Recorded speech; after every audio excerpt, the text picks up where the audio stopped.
Kembali lagi bersama saya Isnain Aliman dari Fakultas Teknik Mesin dan Dirgantara ITB. Sekarang kita sudah masuk ke segmen 5, yaitu dengan topik persamaan Bernoulli dan penerapannya.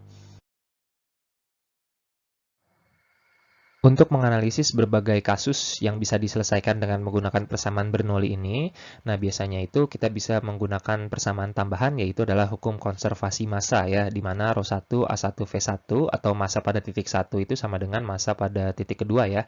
Nah, sedangkan untuk aliran pada persamaan Bernoulli ini adalah asumsinya adalah incompressible ya, artinya ρ1 itu akan sama dengan ρ2, atau kita bisa ubah dari hukum konservasi massa menjadi hukum konservasi volume ya.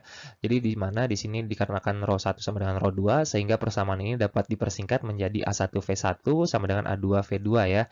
Nah, jadi persamaan dari hukum konservasi massa ini dapat diaplikasikan terutama untuk menentukan berapakah hubungan dari V1 terhadap V2 terhadap perubahan area yang terjadi. Nah, ini adalah contoh berbagai kasus yang ada pada bab dinamika fluida dan di mana kasus-kasus ini bisa kita selesaikan dengan menggunakan persamaan Bernoulli ya. Jadi yang pertama itu adalah pitot static tube. Jadi di sini untuk menentukan kecepatan ini biasanya dipakai untuk pesawat yang telah dijelaskan pada segmen sebelumnya ya.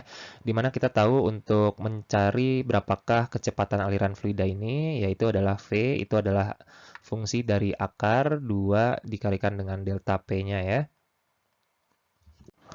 dibagi dengan rho-nya. Nah, jadi kira-kira ini adalah aplikasi dari analisis Bernoulli pada titik 3 dan titik 4 ya. Jadi delta P ini adalah delta tekanan stagnasi dan juga tekanan statik di sini. Nah, kemudian ada kasus kedua yaitu adalah free jets ya. Jadi kalau misalnya di sini biasanya berapakah kecepatan pada titik 2 di sini ya. Nah, di sini kalau misalnya kita lihat berarti kita akan menganalisis persamaan Bernoulli-nya itu pada titik 1 dan juga titik 2 di sini ya. Nah, kalau misalnya kita juga bisa menganalisis pada titik 3 di sini. Jadi kalau misalnya kita bandingkan sepertinya lebih mudah jika kita menganalisis pada 3 dan 2 di sini ya. Kenapa? Jadi misalnya seperti ini.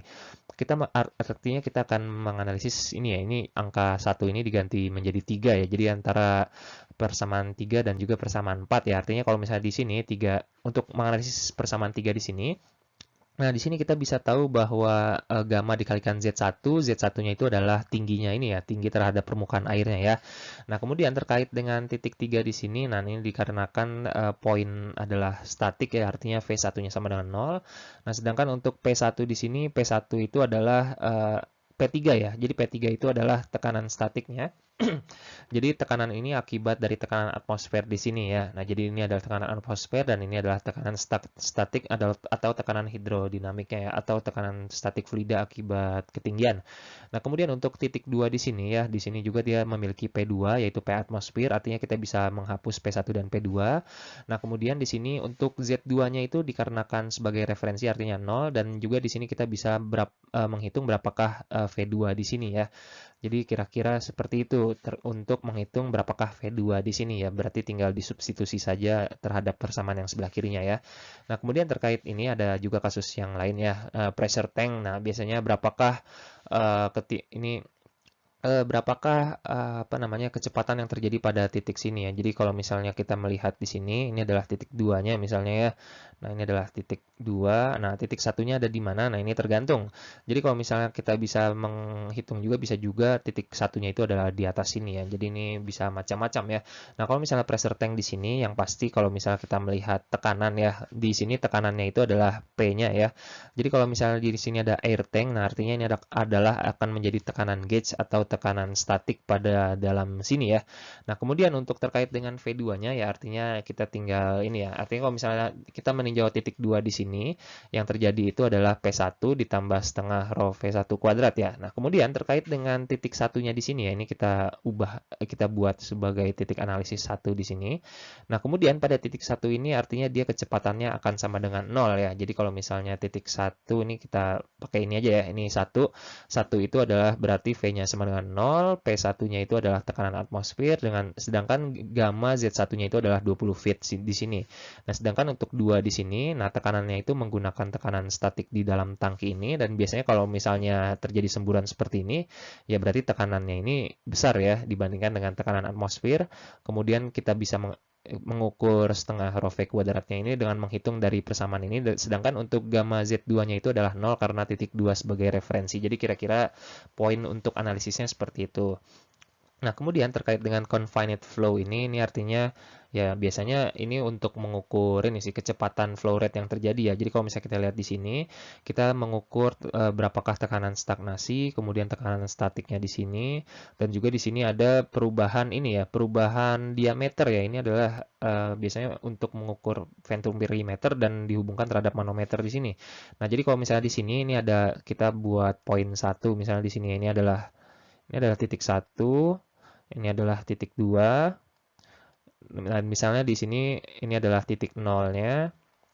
Nah, jadi kalau misalnya kita lihat di sini dikarenakan ada perubahan penampang di sini ya, artinya kita bisa menggunakan persamaan ini ya, A1V1 sama dengan A2V2 untuk menentukan berapakah kecepatan yang ada pada hubungan antara titik 1 dan titik 2. Nah, kemudian terkait dengan siphon and cavitation ya. Jadi di sini ini cukup unik nih. Jadi kalau misalnya kamu ingin menguras suatu akuarium gitu ya dengan menggunakan selang, ini bisa seperti ini ya. Jadi pertama disedot dulu bagian sini hingga ada air mengalir, dan kalau misalnya elevasinya berbeda seperti ini, nah ini dia akan terjadi aliran yang kontinu ya. Jadi dia sempat naik dulu kemudian turun. Nah, permasalahannya adalah di sini kita harus mengukur kita harus mempertimbangkan bagian titik 2 di sini ya. Nah, karena apa? Di titik 2 di sini, kalau misalnya kita menganalisis dengan persamaan Bernoulli antara titik 1 dan titik 2, maka tekanan statik pada titik 2 ini pasti dia bernilai negatif jika dibandingkan dengan tekanan 1 dan tekanan 3 ya, karena di sini bersifat vakum ya. Nah, kalau misalnya tekanan statik di bagian sini itu lebih rendah daripada tekanan uap jenuh pada temperatur lingkungannya, nah maka akan terjadi kavitasi. Artinya kalau misalnya ini H-nya itu sangat-sangat tinggi ya, misalnya 10 meter hingga 100 meter ya, artinya dia tidak akan terjadi, dia terjadi kavitasi duluan sebelum dia bisa mengalir ya. Jadi kira-kira terkait dengan siphon and cavitation seperti itu. Dan ini yang terakhir adalah terkait dengan flow rate measurement ya. Jadi kalau flow rate measurement itu ya biasanya itu menggunakan venturimeter seperti ini ya.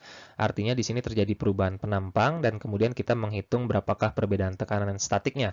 Nah, dari perbedaan tekanan statik di sini dan juga kita bisa menggunakan ini ya. Ini ada V1, V2-nya. Nah, ini kita ganti V2 ini dalam fungsi V1, yaitu ya berarti kan V2 itu sama dengan A1 dibagi A2 dikalikan dengan V1 ya. Artinya pada persamaan Bernoulli ini akan tersisa menjadi V1 saja ya dari kedua ruas di sini. Nah, sehingga kita bisa membuat penurunan V1 itu adalah fungsi dari tekanan statik pada sisi sini, pada sisi dan sebelah P2 juga, sehingga kita bisa tahu berapakah kecepatan fluida yang mengalir melalui suatu sistem pipa.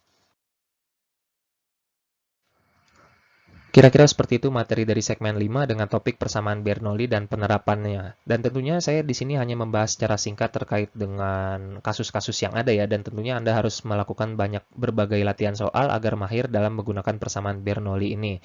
Dan jika ada penjelasan yang kurang jelas, tentunya Anda harus membaca pada buku-buku referensi yang ada. Jadi cukup sekian dari saya, sampai jumpa pada segmen berikutnya.